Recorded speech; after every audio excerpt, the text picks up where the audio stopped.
Alright, hello everybody, welcome to the Tetris Showcase segment. My name is Procyon. If you watch Zeldathon, I am Toontriss's husband. So you might not see me online too often, I'm not super, streaming or anything like that, but I happen to be a Tetris player, and they really wanted me to showcase Tetris. Osiris, if you want to introduce yourself. Sure. Hi, everyone. I'm Osiris. Thank you for being here for today's part of the marathon. We're holding our marathon for. Oh, I'm so sorry.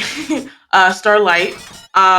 Starlight's mission is to deliver happiness to seriously ill children and their families.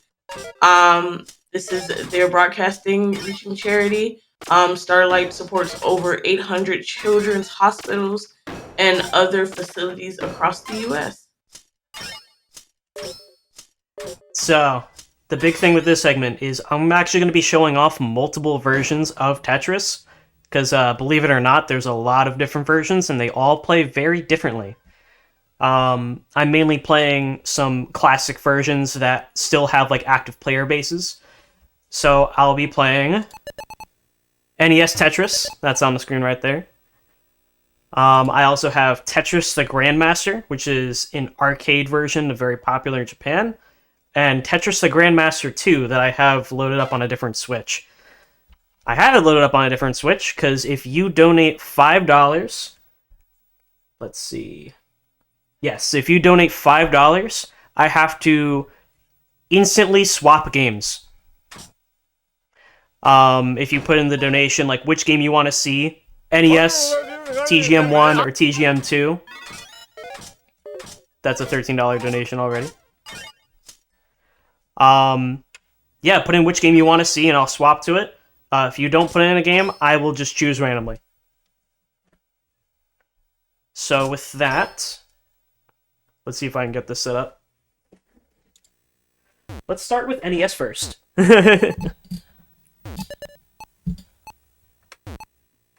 All right. Do we already have a swap? We have a donation from Palm for 1313 that says, since Clinkit brought it up in the chat, let's hear this sound. Yeehaw. Yeehaw. So, I'm starting things off with NES Tetris. It's a version that everybody knows and loves. So, when I said before that a lot of the Tetris games are very different from each other, the big thing is that they all have tiny little, changes in the gameplay that dramatically affects how you play it. So in this case, you can kind of see me mashing the buttons over and over again on my NES controller. If it's up on screen properly. Yes, it is. NES Tetris is probably different than most forms of Tetris than you're used to. A lot of people play modern Tetris, which is very fast-paced, very loose. This is really... You need to be accurate. My NES just froze. That's gonna happen a few times. I'm just gonna reset it real quick. While we wait for the reset, can you tell us a little bit about how you got your start in playing Tetris, I guess, competitively? Oh, did you? Sure thing. Okay.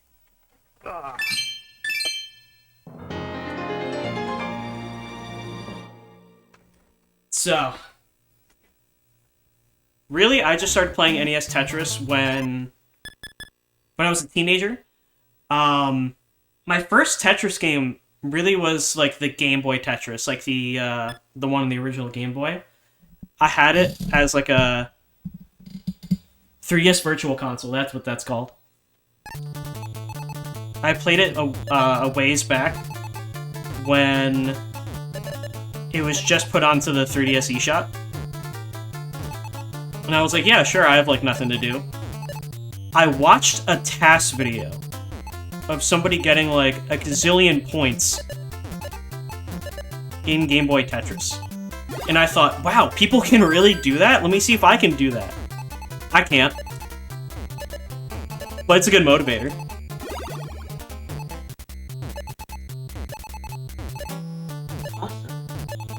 Alrighty, for the next $400, our very own Mojo is going to be matching donations. Thank you so much, Mojo. That's a lot of matching. It definitely is. So, after Game Boy Tetris, I just kept playing and looking up stuff online about it. Eventually I got to a point where I was playing just so many different forms of Tetris and realizing how difficult they all are in their own right.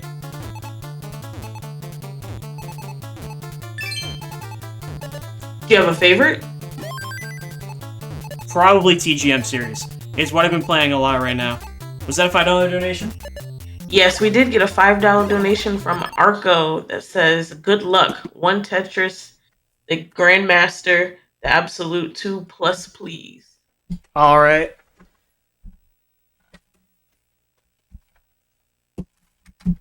Try to be as quick as possible about it. There we go.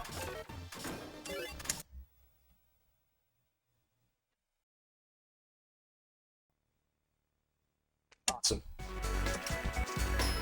Alright, so we've swapped to TGM2.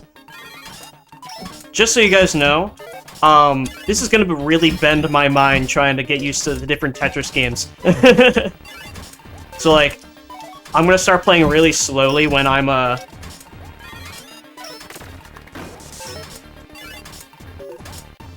swapping between, like, NES to, like, TGM2. You can see that TGM2 is a lot faster.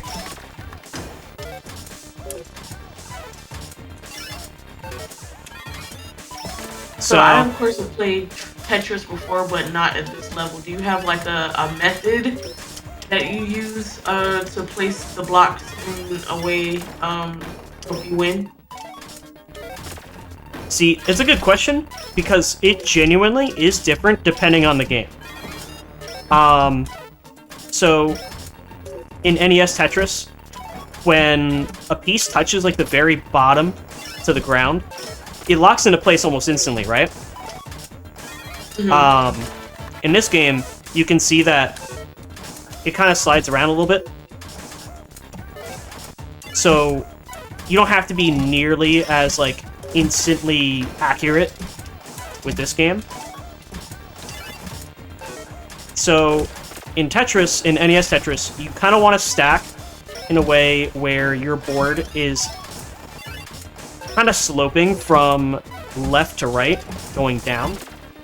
So right now, this is not a good example. This is a good example. See how it's like sloping downwards? The left side is the highest, and then the right side is the lowest. Right. You generally want to do that. If you leave space on the right side, it allows you to be able to take the eyepiece all the way to the right side without many problems. That's how it is in NES Tetris. In this, you actually kind of want to build so that the middle is highest.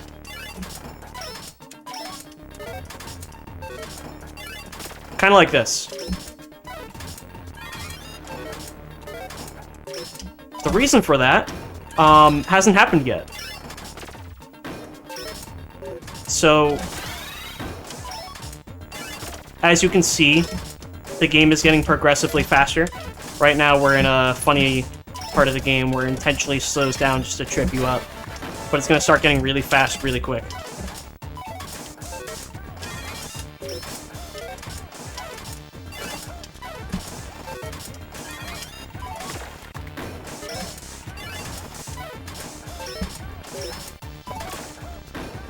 Notice how the pieces are now dropping a heck of a lot faster than they were before. Yeah, I see.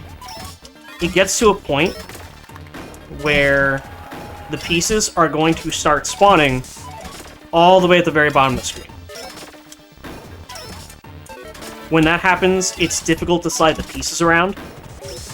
If a piece kind of gets caught on a Mino sticking out, it'll just stop. It won't, like, allow you to rotate around it or anything like that. It's why you want to stack in the middle. When you stack in the middle, it allows the pieces to spawn at the highest point, and you can kind of just slide around the board where you need to go.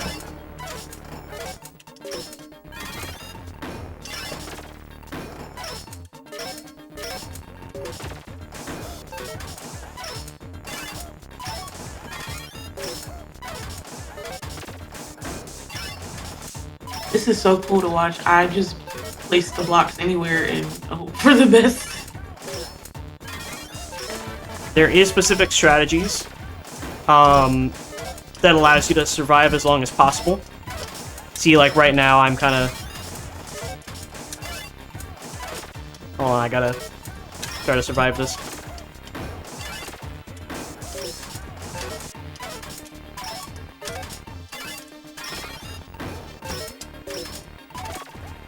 Come on, give me the right pieces.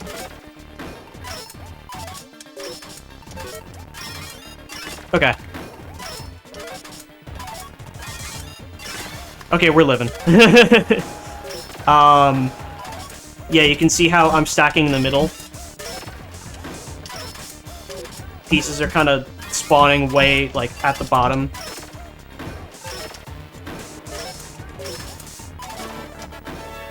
A lot of people want to say that TGM series, like TGM 1 and 2, are the hardest Tetris games out there.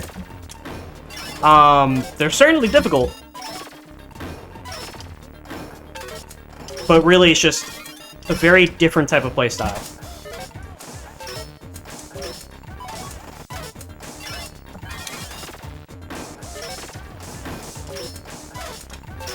I should probably get into the history of TGM, because I doubt many people actually know what this version's all about. So, NES Tetris. That's pretty much the most popular form, right? That's how a lot of people know Tetris.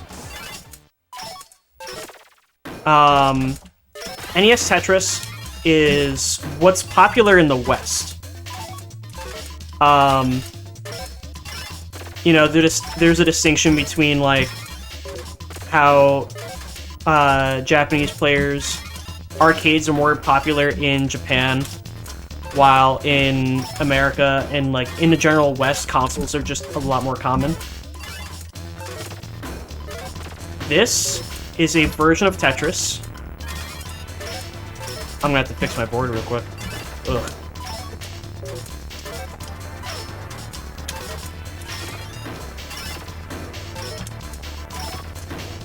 So this is a... Ooh, I might lose here. Sorry, I started explaining stuff and I'm like, wait, hold on. I agree with Real Colors. I don't think I've ever lasted more than 2 minutes in Tetris either. Especially not at this speed. Maybe if I go at a turtle-like speed, I could last a couple of minutes. Yeah, I was playing really aggressive that whole time. So, TGM, as a series, is an arcade version of Tetris. Usually you think of Tetris as endless, right? But you can actually see in the bottom right corner where it says level, it goes to a maximum level of 1,000, or 999. And you can technically clear the game. It's just ridiculously hard to do so.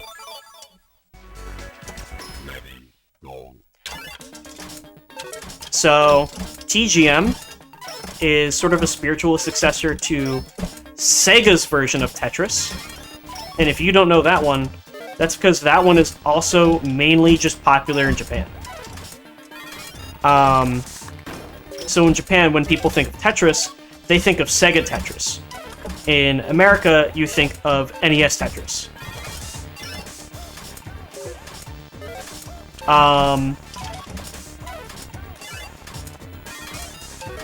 The biggest differences basically are the minute little details of how, like, oh, in NES, the pieces, when they touch the bottom, they lock in pretty quickly.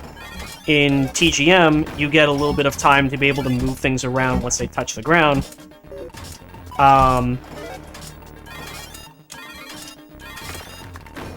There we go, this gameplay's going a lot smoother.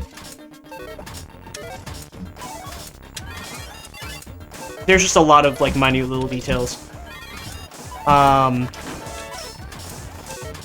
TGM's big claim to fame is the instant gravity, where the pieces, like, instantly fall to the bottom. It's called 20G. It's the idea that it falls 20 columns per frame. Tetris is 20 columns, so once it hits 20G, that means it always starts at the bottom.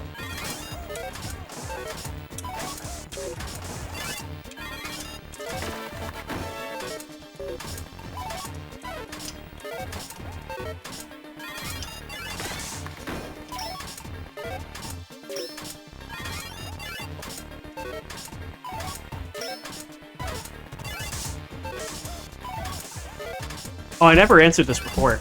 How I got started in competitive Tetris. So, yeah, there's competitions for Tetris. They go crazy sometimes. I got started mainly in Tetris 99. Was when I started getting, like, competitive with it.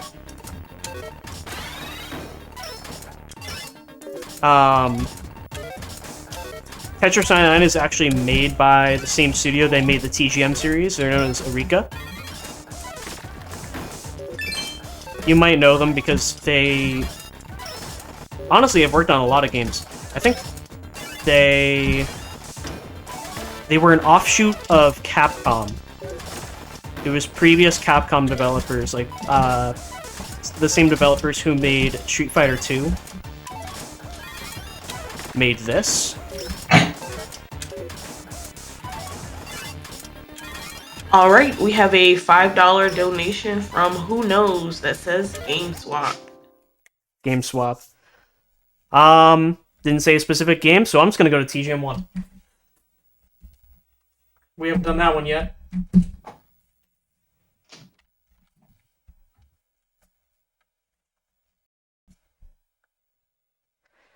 Alright, so that was TGM 2.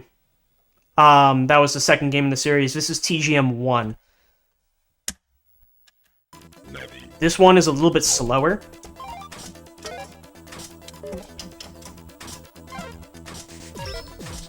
Before, you can see I was able to control getting the pieces down to the bottom as soon as possible. That's called Sonic Drop. Most Tetris games have something called Hard Drop, where you press, like, up on the D-pad or something like that, and your piece automatically goes to the bottom and locks down. In TGM 2, they have what's called a Sonic Drop, where pressing the button brings it down to the ground,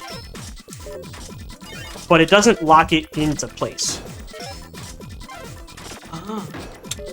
So you need to do this awkward motion where you press up and then down in order to bring the piece down and then lock it into place.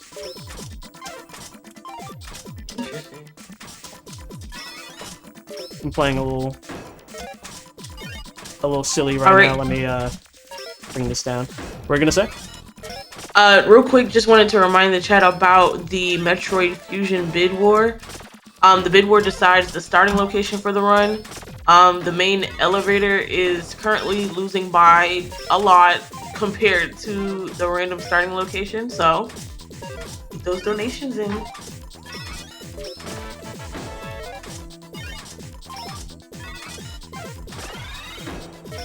TGM's other big claim to fame, and you can kind of see it in the top left there. There's a little 7 that just turned to a 5. It has a ranking system.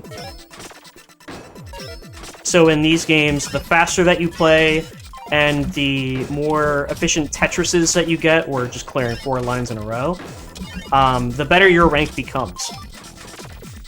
The rank system goes from 9 down to 1, and then it goes from S1 up to S9, and then after that you get the grade GM or Grandmaster.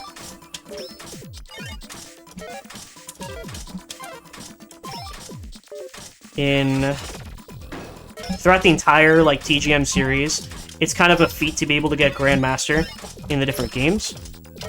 I'm gonna be honest and say I doubt I'll be able to get a GM game in this in the showcase. It's very difficult, but I have a GM in TGM 1. I have a GM in 20G mode of TGM 1, which means you start off with the fastest speed right away. And then TGM 2, I'm still grinding. I believe my highest is an S7 in TGM 2. Which is nothing to scoff at, but I want better.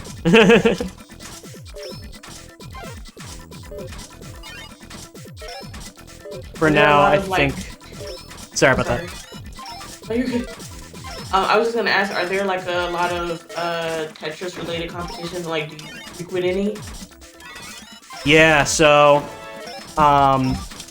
all these games that I'm playing, I made sure I'm playing ones that still kind of have active player bases.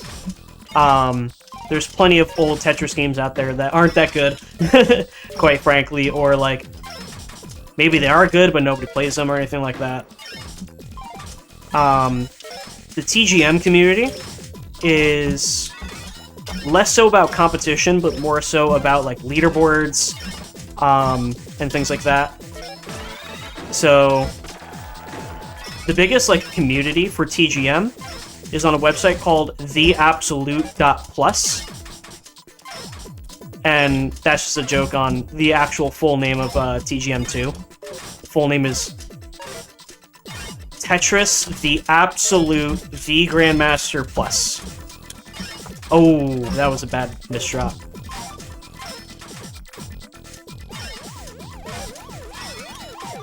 Yeah, that was it. That was a really bad misdrop.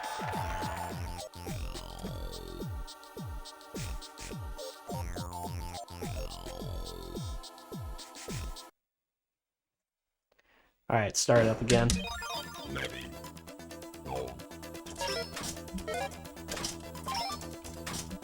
I gotta fix that, oh my gosh.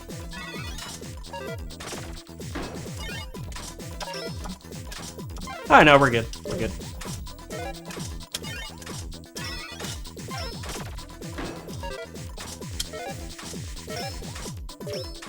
So the Absolute.plus is a leaderboard for mostly Western players. The Japanese audience has their own community, usually in person at arcades. And I'm not sure about that community, to be fair. But I go visit the Absolute Plus all the time, just to look at leaderboards, post my scores, and all that kind of stuff. They're really cool. They're a really cool group. For NES Tetris, that one has gotten significant backing by the official Tetris company, and it's gotten a lot of turnout from just overall international players. NES Tetris very commonly has tournaments hosted by the CTWC, or the Classic Tetris World Championships. If you're international, they tend to be around in America more often, but they have lots of European tournaments, and they try to get more events going around, kind of around the globe. They're also really cool. I highly recommend checking them out because they have a lot of VODs of the top players doing ridiculous stuff in this game, stuff that is beyond my comprehension. People go crazy in NES Tetris.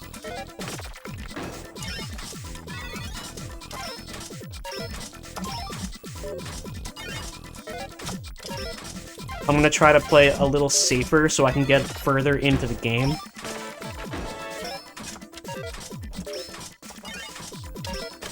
you're probably going to see that a lot in this showcase. The goal is to try to get, like, a really good score. But considering I'm going to be hot swapping half the time, and considering, you know, it's just a hard game, I don't think it's going to happen too often, but we'll see.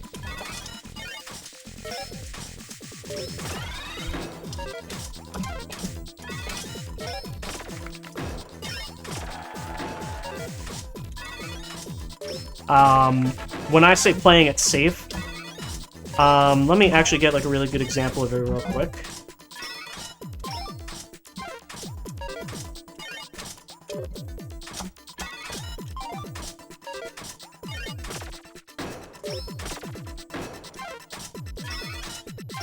So you see that the way I play, usually you want like a giant opening on the right side, so that's where you put your Tetris pieces, the long bars. But a way to remain safe is to actually have a column of 2 all the way on the right side. This allows you to sort of take a piece that maybe you don't like, and you can sort of shove it off to the side so you can clear a line like that. It brings your stack down a little bit. And it just generally gives you a lot of leeway. So if you get a piece that you don't think works well, like, at all, throw it off to the side, and there's usually a way you can keep it clean.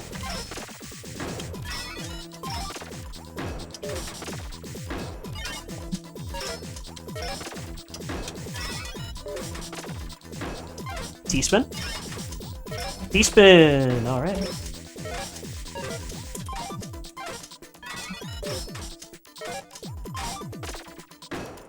A lot of people know T-spins, because they're really common in modern Tetris.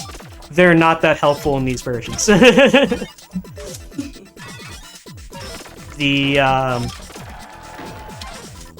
is it when most people think of T-spins? They're probably thinking of modern Tetris, where T-spins were originally like a glitch, just something kind of unintended that didn't really break the gameplay at all. It was more of like a cool party trick.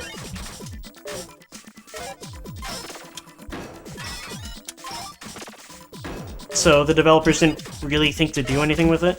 In modern Tetris, they just give you like extra points or a boost up when you're doing competitive mode.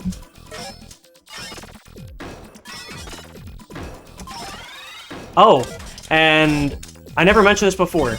I actually think I should have mentioned it before too. We have a goal New bounties posted. where if you donate, I forgot what the exact goal was. I got it.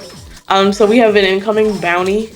If you donate $5.84, a total of 20 times within the next 35 minutes, you get to unlock the Tetris T-Block donation character.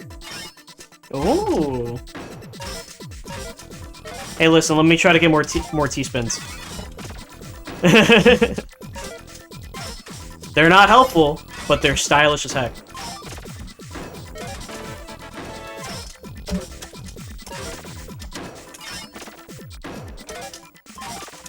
Let me try to get my stack down before I continue talking.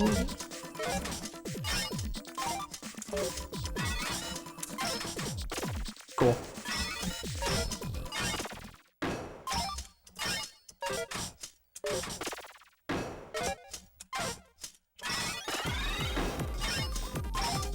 Alright, now we're in level 500, where the pieces are, in fact, just spawning all the way at the very bottom. I'm gonna try to clear... I'm gonna try to get down to the bottom so I can get it safe. Okay. So, one of the big incentives for this showcase, if we get to the goal that I personally do not remember what it is, so an hour into the showcase, what time is it? It is 12. In about 30 more minutes, if we can reach the goal, we can boot up Tetris 99 and play with viewers.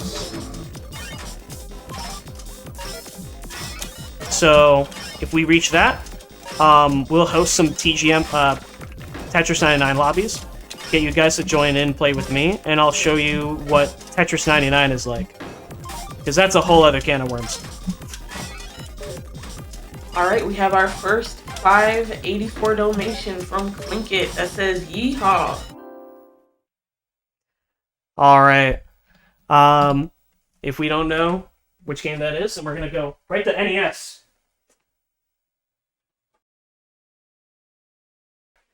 My NES is on the fritz, so I had to restart and make sure it's working again. With TGM games, at least I can pause and we can go right back to the game that we were previous. But I think, unfortunately, we're just gonna have to make do with NES kind of turning off every now and then.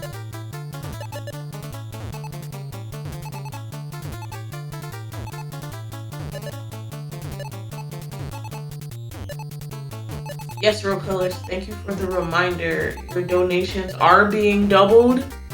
As we have a matching going on from our very own Mojo for the next $400. So don't forget, all of your donations go towards that as well.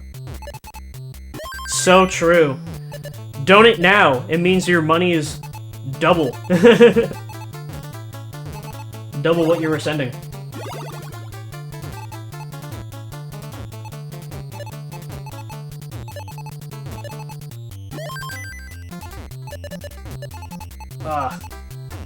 I'm playing so aggressive because I'm so used to TGM again.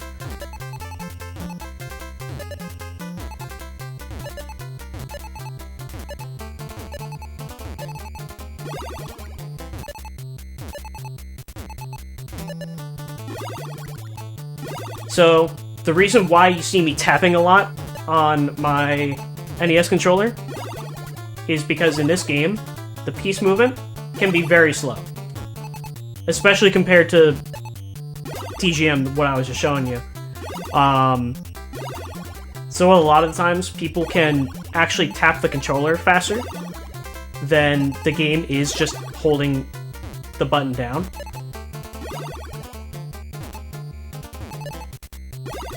So some people try to play just holding the left and right pieces down just to like sort of conserve their energy. Some people absolutely mash on the controller like I do. And a lot of top players in NES Tetris will do this crazy thing that, unfortunately, I can't do. That's called rolling. Essentially, it's the idea that you can have multiple fingers kind of pressing the same button at once,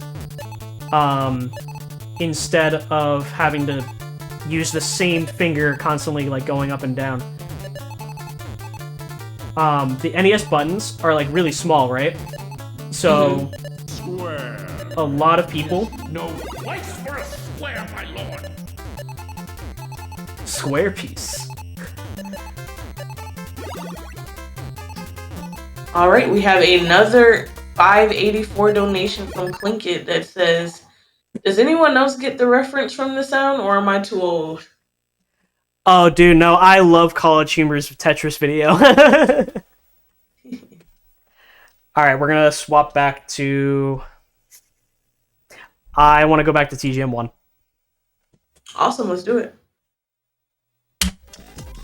While we're swapping, I just had a random question. Like, what is the longest that you've ever sat to play like a singular Tetris game? A singular Tetris game? Oh no, this is it.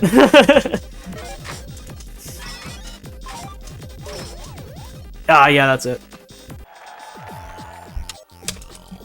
This is what hot swapping does. It messes you up.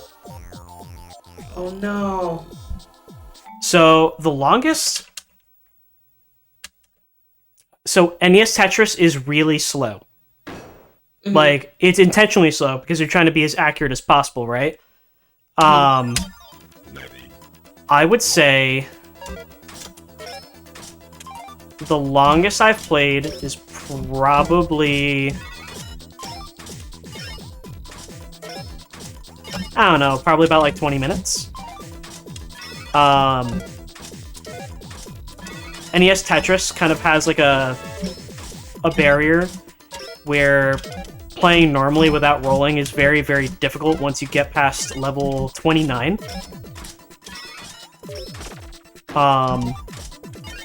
But if you can roll at a very consistent rate, which not many people can do. Not many people can do that whatsoever.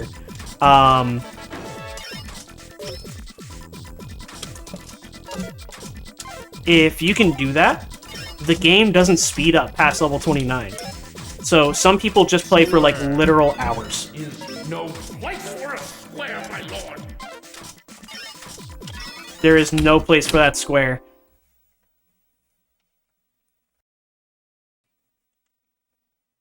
Was there a specific game for that donation?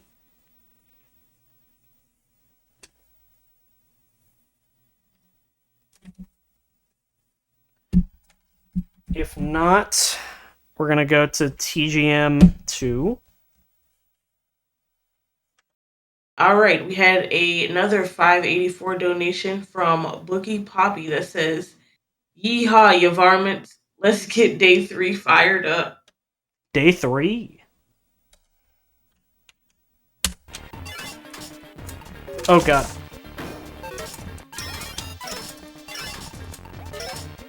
We left off TGM 2 very fast.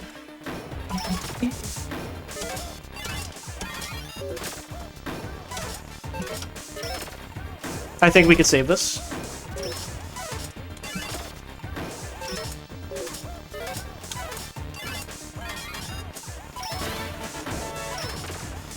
Okay, so odd question. Do you have a Tetris piece that is your favorite piece? You get this and you're like, oh yeah, this is really gonna help me out a lot. When I was really getting into competitive Tetris, I was playing a lot of modern Tetris. So the T piece by far. The T piece is really good. In modern Tetris, literally, it's like the best piece in the game, period. In other versions, usually it's the long bar.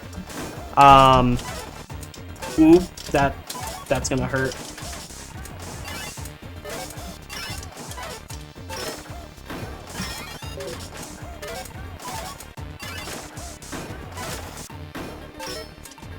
If I get the right pieces...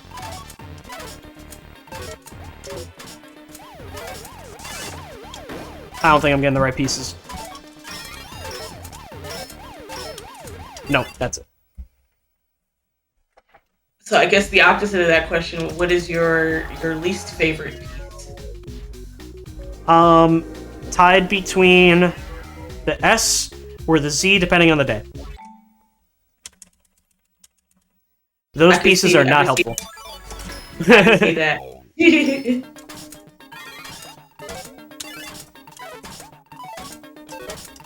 I mean, they're helpful sometimes.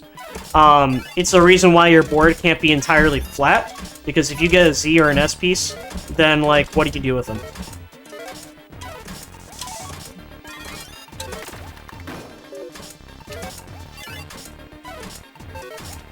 Have you ever seen that meme where somebody was just like, "Hey guys, I found the original names for the pieces," and it's stuff like Tiwi and Smash Boy?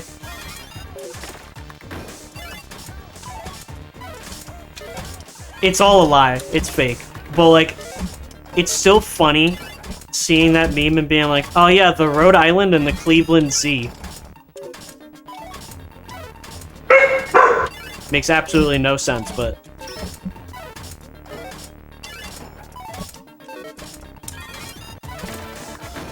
There we go, I'm getting to a group in this one. Reverse L block. And that was a swap. Oh.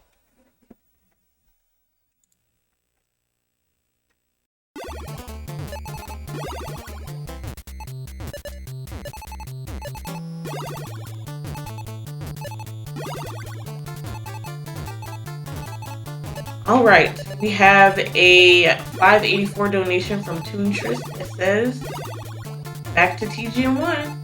Ah, TGM1, okay. I got a little gung-ho with it.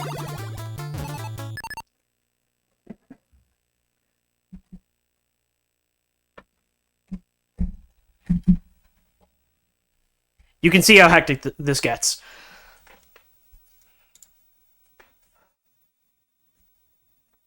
Waiting for it to pop up on my screen.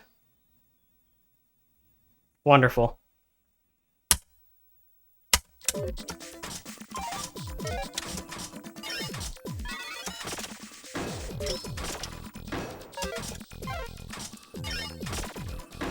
I really need an eyepiece. Perfect. I really need another eyepiece. Perfect.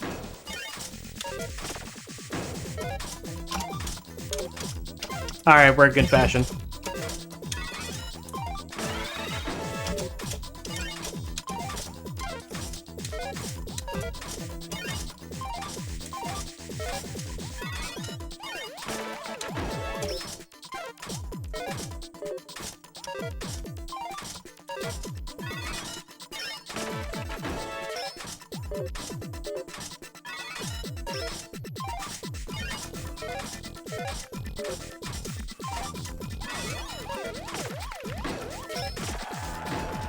In TGM, since you can't just like bring the piece all the way down, a lot of people will build all the way to the top as quick as possible so that they can just,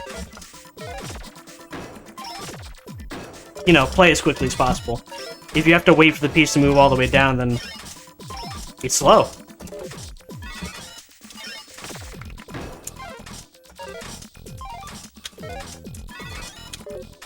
In TGM 2, the leaderboards take into account your time. That's all at the bottom. So they don't do like a scoreboard. They don't prioritize like score in the leaderboard. They prioritize your rank and your time. So even if, let's say, I'm rank S9 and I have like 200,000 points, but somebody else has a rank S9 and they have 190,000 points. If they got to S9 faster than me, they are higher up on the leaderboard. So it's all about like time attack. So that's why a lot of people play so up high in this game at the very start. I'm gonna try not to do that. I'd like to live and play as long as possible.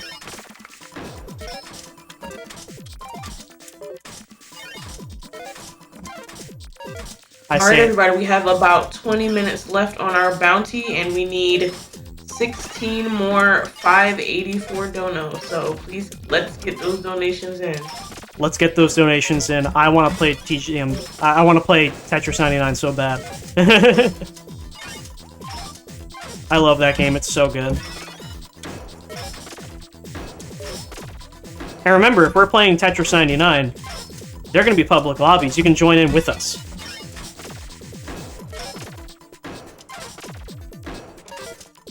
Will I ever get a line bar? Yes, I will.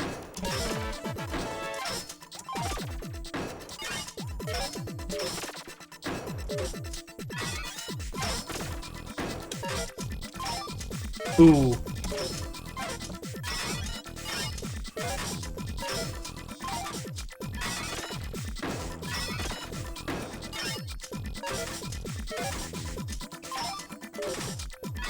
Gotta try to fix that.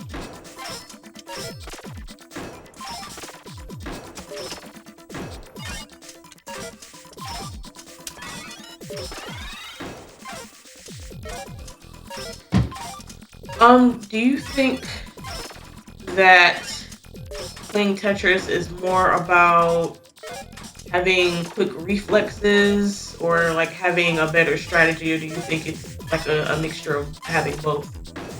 It's absolutely a mixture of having both.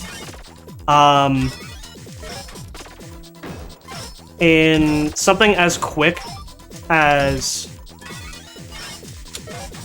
Well, actually, if we're talking about like pure reflexes, I think it's only helpful in like certain aspects. So like having fast reflexes when you're at lower speeds and you might see like a better option than the one that your brain immediately comes up with. There are pro Tetris players who do that all the time, where maybe they see what the next piece is and they have enough time before the first one falls to place it in a better spot. But usually it is about strategy. You play enough and you sort of figure out, like, okay, this is the best pattern.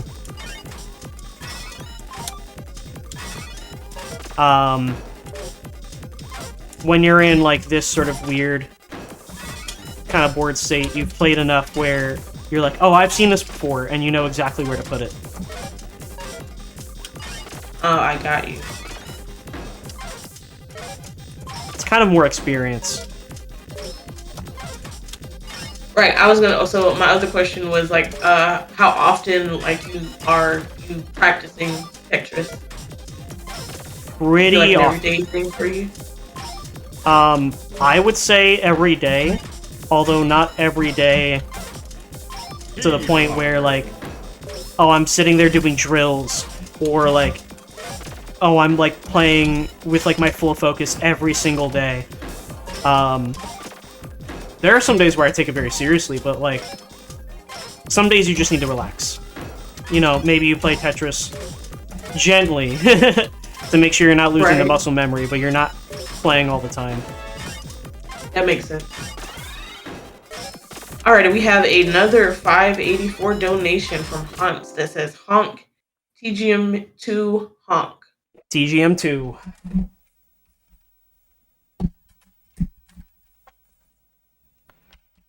Going back to that one's gonna be crazy. I'm a level 600 on that one. Alright, guys, we need 15 more 584 donations. Bring those donations in. I want to play Tetris 99. Also, remember, because of our matching, every donation that you make for the next about $360 is going to be doubled.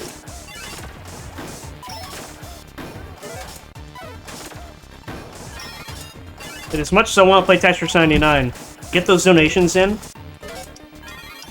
Just because, you know, we want to see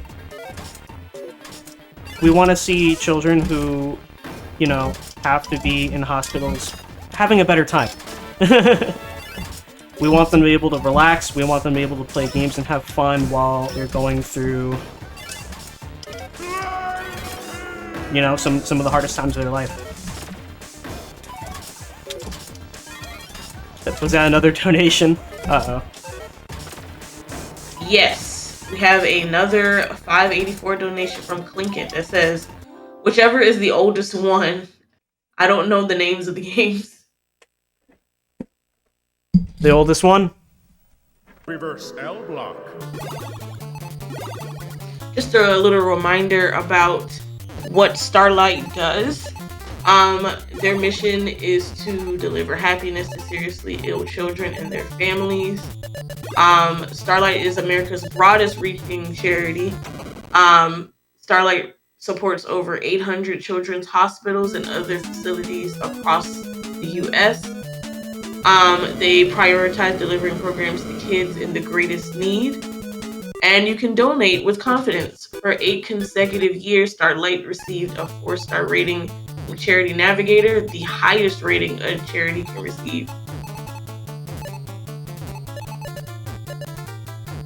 And we also got another donation from Zaki, 584, that says, what is the sound even? Oh my god. For those who don't know, I'm going to swap back to TGM2. For those who don't know, Dropout, back when they were College Humor, made a skit where the Tetris piece randomizer is basically God. And he just randomly shouts his divine intervention. Just a random piece. And then you have angels on the side being like, but sir, he can't accommodate a square like that! Square piece! It's such a good video. It's really old too. it's like 2006 College Humor.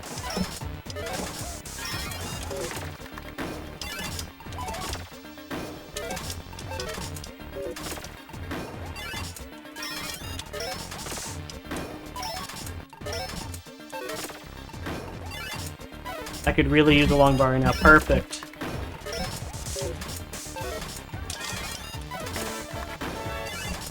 So even the random placement in these Tetris games are different. In the TGM series, they use a random piece generator known as History 4. That's just the fancy name for... it looks back at the last 4 pieces that it randomly generated. And if the piece that it generates is one of those 4, then it re-rolls. Interesting. So it's not true random. It's a little bit more forgiving. But if you're really, really, truly unfortunate, sometimes you'll get like 5 square pieces in a row still. But you have to be really unlucky for it. It happens not that commonly. In NES Tetris, that's true random.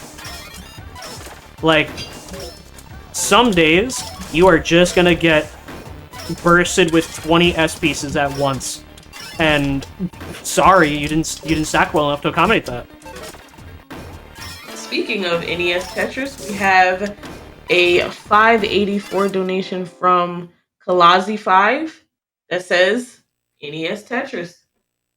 NES Tetris.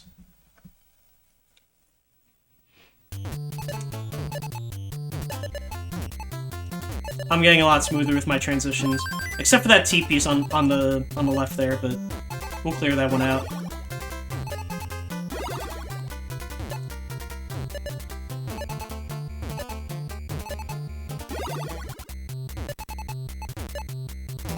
Oh, I need a long bar now.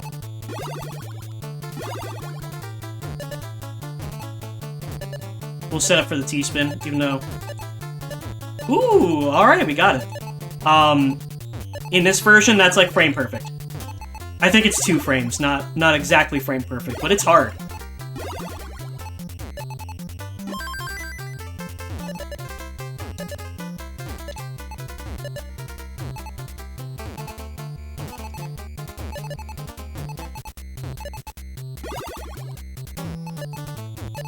So yeah, NES Tetris, true random.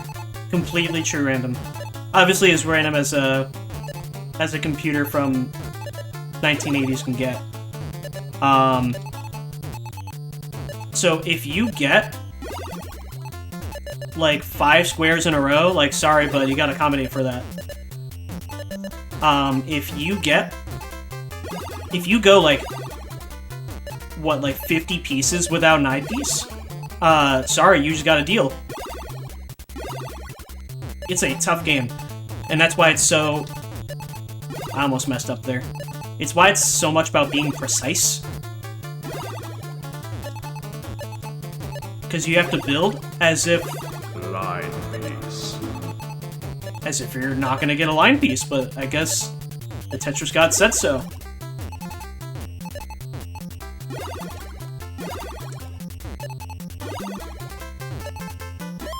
Beautiful.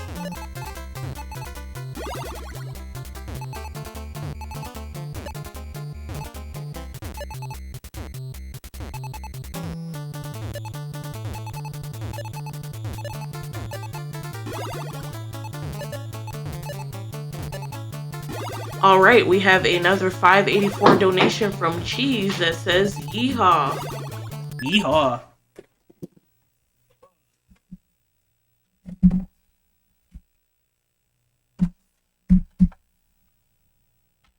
We are one 584 donation to being 50% of the way there to our total of 20 times. So let's please get those donations in. Get those donations in. We've got 8 minutes to do it. Ooh, okay, this one's gonna be really hard to get back into.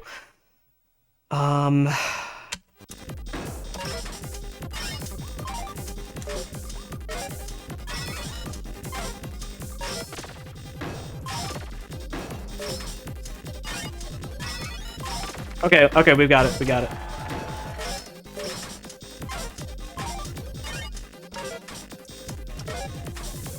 Ooh, we don't got it.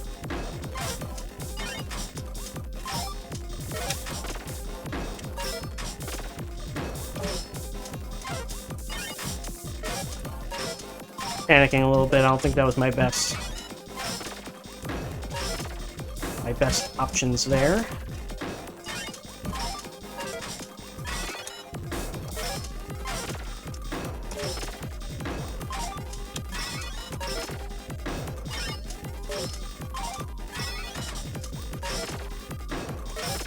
Okay.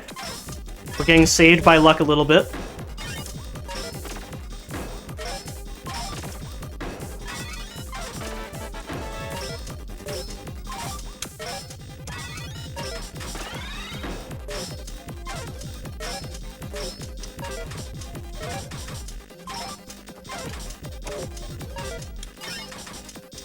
I need a line bar now.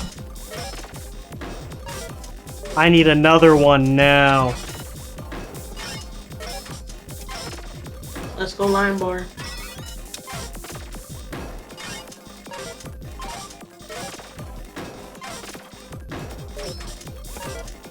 Very lucky pieces. Very lucky pieces. Square. Not the square. No! That square was actually not what I wanted.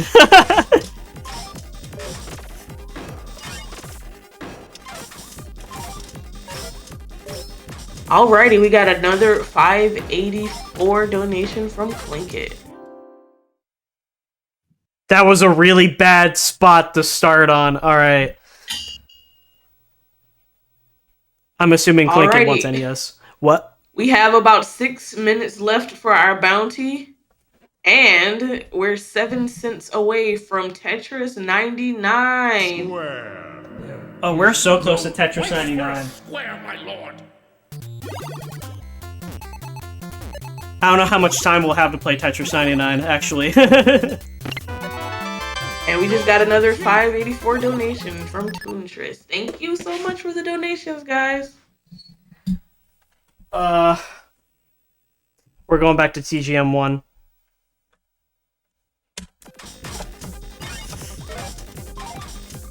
Reverse L lock. Not the reverse L Alright, block. it's time for our Tetris 99 showcase. Oh, alright. Okay, I gotta finish off this game. We're doing really well here. Go for it. Alright, so I'll finish off this. It might be a lot sooner than we expect.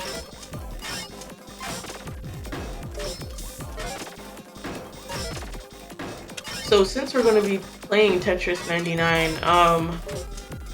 do you prefer playing solo, or do you prefer to play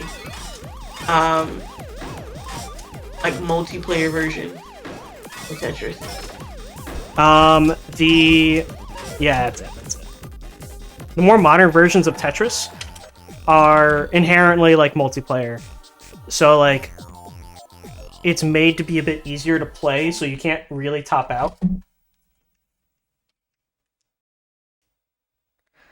And that's because you're more focused on like taking your opponents out through garbage and all that.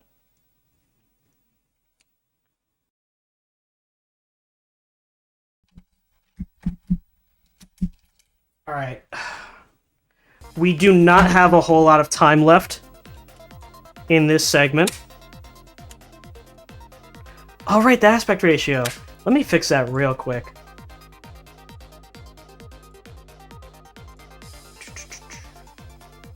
Transform into transform.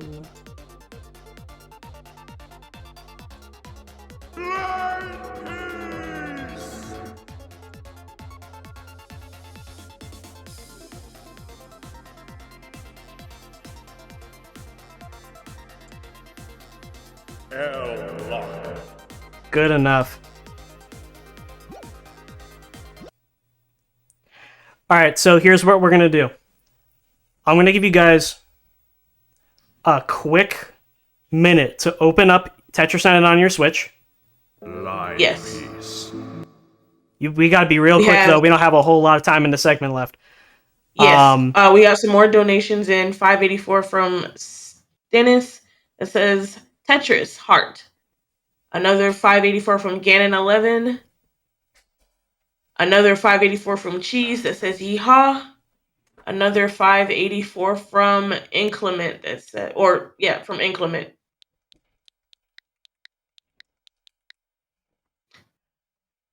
So what I want you guys to do, boot up your Switch, boot up Tetris 99. You're going to do password entry, and you're going to join using 7890. 2 minutes more to make 4 more 584 donations. 00. 789000. It's 6 digits.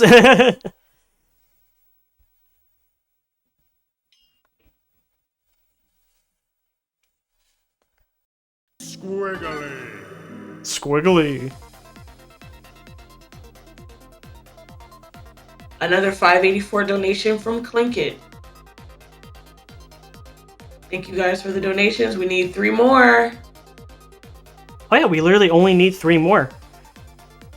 Yeah, like we don't have a whole lot of time, and this was sprung up real quickly. So if we don't get many players, that's fair. If we do, I'll just play one quick match of online and then show what the game is like, and then yeah.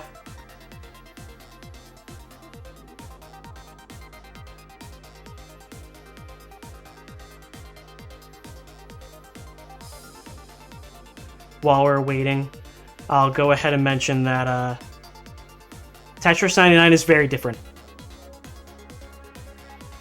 In a lot of like the older versions, it's more about survival, it's more about getting the highest score and trying to play for as much as you can. In this, the game's a little bit easier. The random generator is a lot nicer, so you're never gonna get 3 pieces at the same time. Like, you're not going to get 3 squares in a row or anything like that. When you are... Let's see. Mighty fine work there, partner. That's some fine shooting. We got 1 player. Got another 584 donation from Cheese. Thank you for the donation. We need 2 more.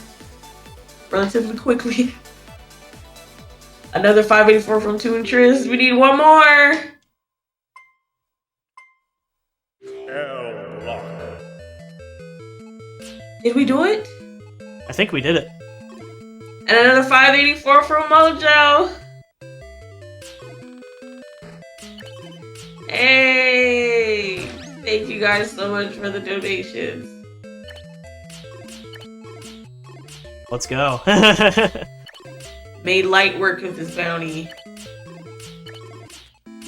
Alright, my brain is so used to the other Tetrises, I gotta like adjust to this.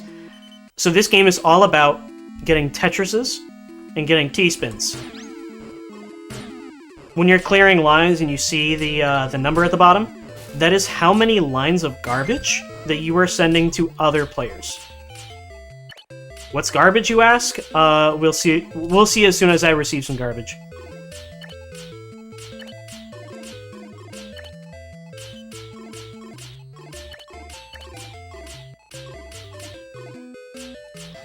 Alrighty, we have about 20 minutes left in this segment. Also, don't forget we're still doing our matching for the next about $370 that you donate. It's going to be doubled. So please, let's get those donations in. The cool thing about this version of Tetris is that the randomizer is, I can't exactly say predictable, but it's built in a way where if you start off the game, it's easy to tell what you're gonna get.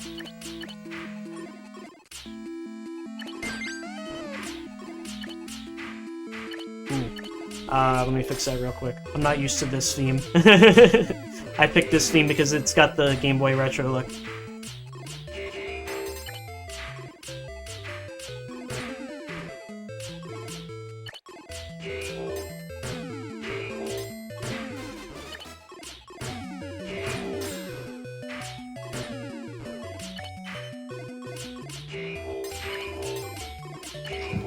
Are you into like the Tetris soundtrack or like the music at all? So funny that you say that. Tetris has some boppin' music. Like, way more than you would expect. I would say that any game made by Eureka is like insanely well-produced music. TGM has some good tracks. They go to somebody in specific. I forgot their name. But honestly, if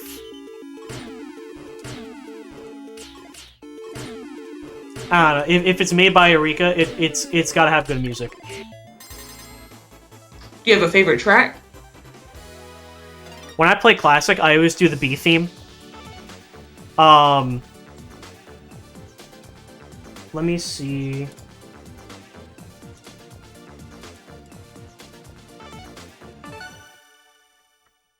Tetris 99 is just so good. It just sounds so good. Let me see.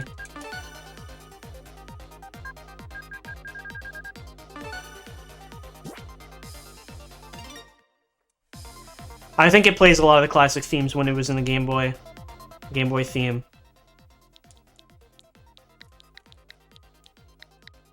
But we'll do the regular theme, just so you can actually hear the music. Alright, so we're going to try it out again.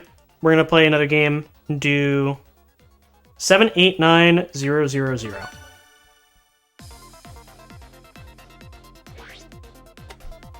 We got player number 2, yes!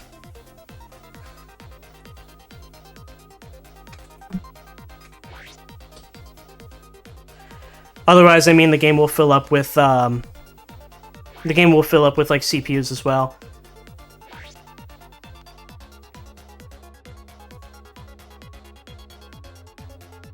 Right. So, in Tetris 99 and a lot of modern versions of Tetris, their random piece generator, it's called 7-bag. It's called that because you conceptualize it as like you have the 7 different pieces, and let's say you put them into a bag. When it randomly chooses one, it takes it out of the bag. Then you have that piece that's generated. Now you have 6 pieces left in the bag, and that's what it chooses from next. So it chooses the next one, now you have 5 left, chooses the next one, you have 4 left, goes down until it reaches 0, and then you put all 7 back in the bag and you start it up again. So sometimes you'll get 2 pieces in a row, never 3 in a row. And you are guaranteed to get a piece every... you're guaranteed to get a specific piece every 13 blocks. Now,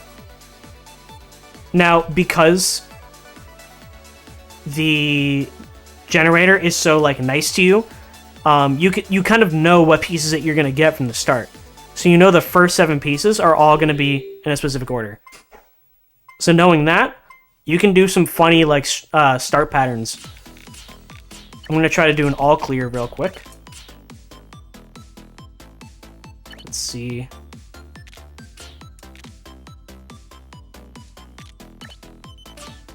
There it is. Perfect.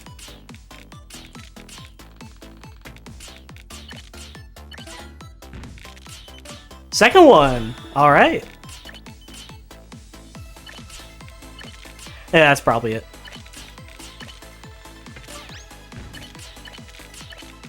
So in modern Tetris, sometimes you get like from the start, you can basically memorize your way into doing those like crazy patterns. Oof. Let me fix something with my audio real quick.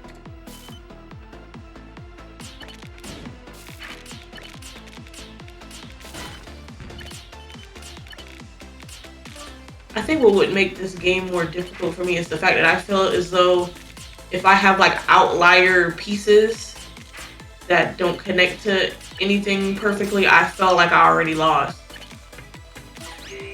Yeah, when you get to very specific pieces, and you just don't really know what to do with it, like there's no good spot for it.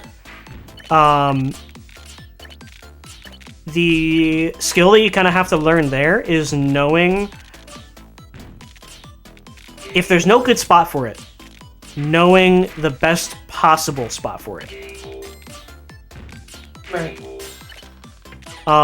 Because there are times where, like, that was pretty bad, right? That's a pretty bad misdrop. That was completed by accident. But you have to, like, kind of know your way around fixing it.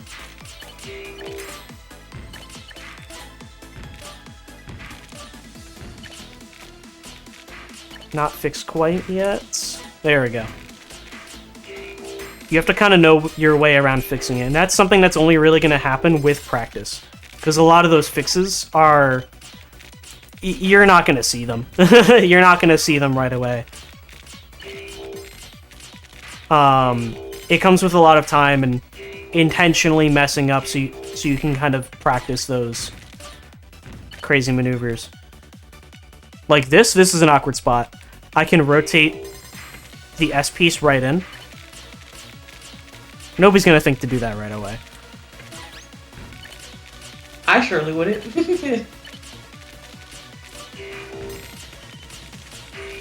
So you might know about T-pieces, right? T-spins. It's such a common thing nowadays. But you can actually spin every block that really can be spun. So not like a square block, but there are ways to like fit any piece into like any weird way you choose. I just showed you how to do an S spin earlier. That's how I fixed that before.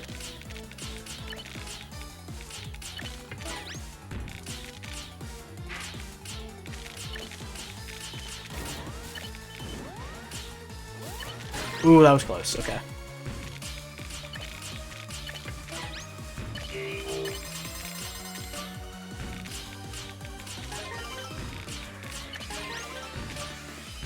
I think that's it. That was a crazy spike.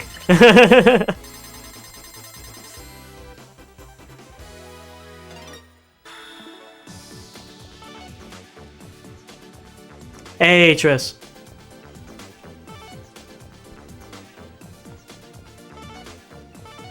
Here, we can go try that again. Let me back out and do the same password again.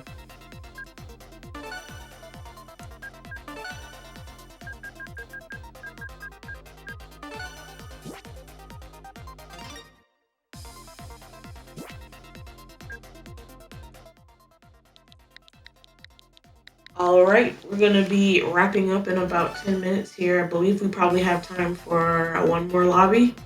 Gotcha. Yeah, we'll do one more lobby. I'm gonna try... There's an opener that I learned a while ago. I kind of forgot how to do it. Let me remind myself.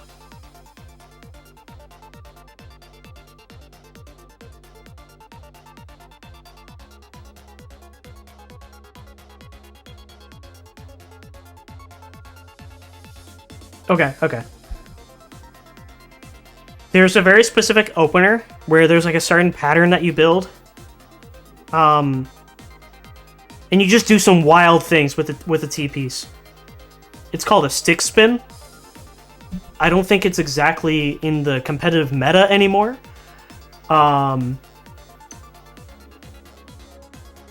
Yeah, I don't think it's really in the competitive meta anymore at all. But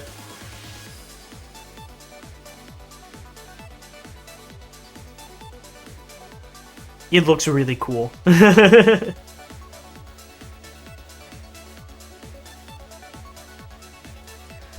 When you're doing a T-spin and you're clearing lines, essentially those lines that you clear give double the amount sent back if you do it as a T-spin. So there's a T-spin single where you clear a singular line, there's a T-spin double where you clear a double line, and a T-spin triple where you clear 3. T-spin triples look insane and weird, and we don't know why it works. We actually do know why it works, but it doesn't look very intuitive at all. So, let me try to do a stick spin. Yes, okay. So you create this little, like, space for the T here, and you do a T-spin single.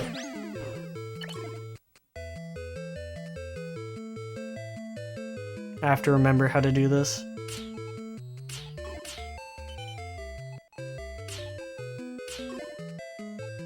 No, I didn't get it right. Oh well.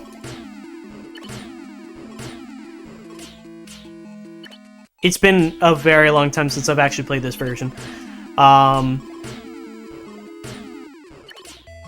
of need to refresh myself on it.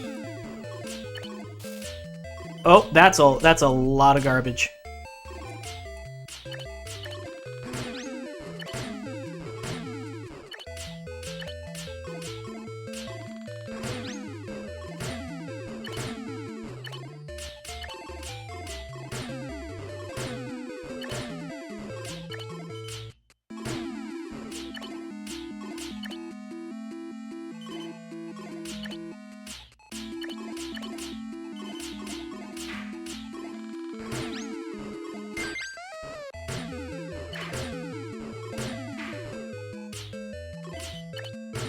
So, my main point for this game is to try to get as many people knocked out as humanly possible while doing these sorts of line clears.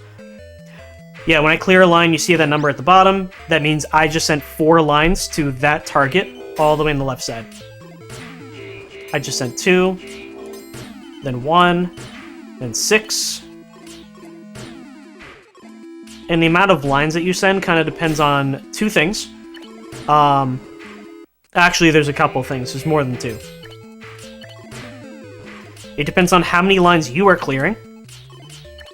So, for instance, a singular line clear is going to be less lines given than, say, a T-spin where I clear double.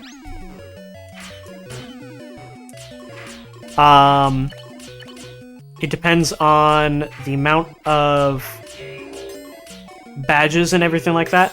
Badges are essentially what you earn whenever you knock somebody out intentionally. And it can also depend on your combos and things like that. So if I were to clear a line and then immediately clear a line, let's see if I can... 1, 1, 1, 1. You see how it's gradually increasing? Went from none, no lines sent, to 1 to 1 to 3. The bigger your combos, the more lines that you can send. So you kind of have to play in this sort of like... in this strange fashion in order to send more lines. That one was a T-spin double, so that netted me a lot of lines. We got 10. Imagine getting 10 lines sent at you.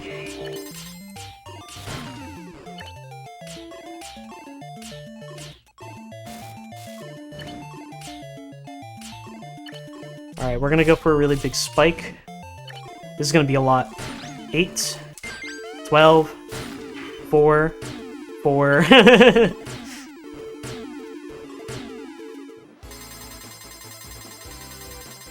There we go.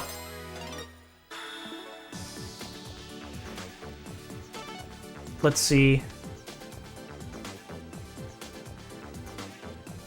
Yeah, we've got a little bit of time left. I'm gonna try to get that stick spin in like a private lobby real quick, just so I can show you what it looks like.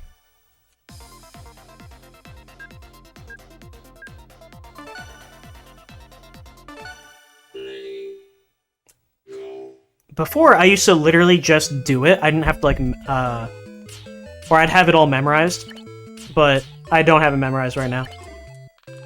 So there's your T-spin single.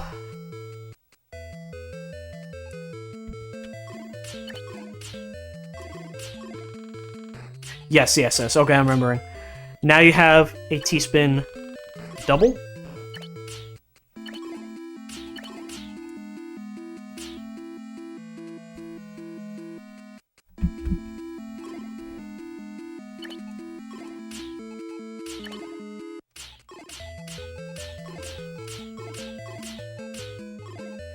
Into a T-spin triple. Into a T-spin double. You memorize that, you knock somebody out of the game right away.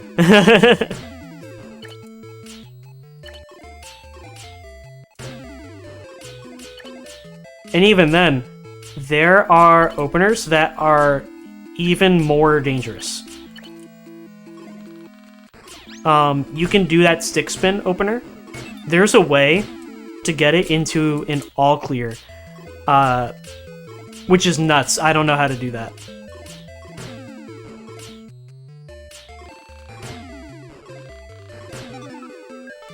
Let me try to do that setup a lot quicker now that I've remembered how to do it.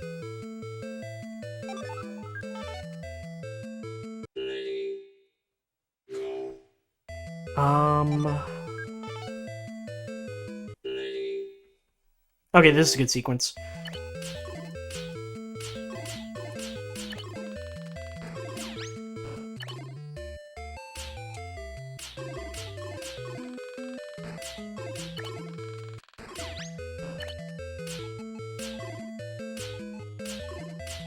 Perfect.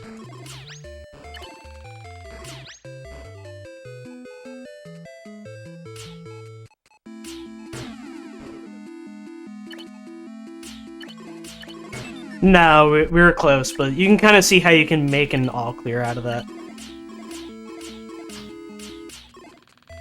This has been a lot to learn for me. Yeah. There's a lot. Modern Tetris gets like insane because it's very there's a lot. It's a very high skill ceiling where there's so much to learn and there's so many different things that you can do. But at the end of the day, it is just Tetris. You know, you can play by stacking, you know, to your pace. You can try to get just regular Tetrises. That would be your goal instead of trying to do all these wacky T-spins and all that stuff. Yeah. Well, thank you so much for showing us how to be an expert at Tetris. Yeah, of course. I'll quickly shout out real quick. If you were interested in any of these versions of Tetris that I just showed you, if you're interested in NES Tetris, you can check out the Classic Tetris World Championships, or the CTWC. They're like a yearly tournament that the official Tetris company sponsors and puts a lot of like advertising into. If you look up CTWC, they've got a lot of great videos, and you can watch like these top level players play. It's usually like teenagers who can mash on the NES controller like super quickly, or do these like crazy spin or these crazy rolling techniques. If you're interested in TGM, they've got Switch ports. That's really recent. It used to just be Japanese exclusive, only in arcades kind of thing. And the fact that it's still popular kind of speaks to itself. Check out the Absolute.plus. It's a website that has all the leaderboards, and they have like videos showing like how they got that score and everything like that. Yeah. I love Tetris. Awesome. Remember to keep donating. You're donating to a great cause. And enjoy the rest of the show. Yes, thank you everybody. Bye-bye.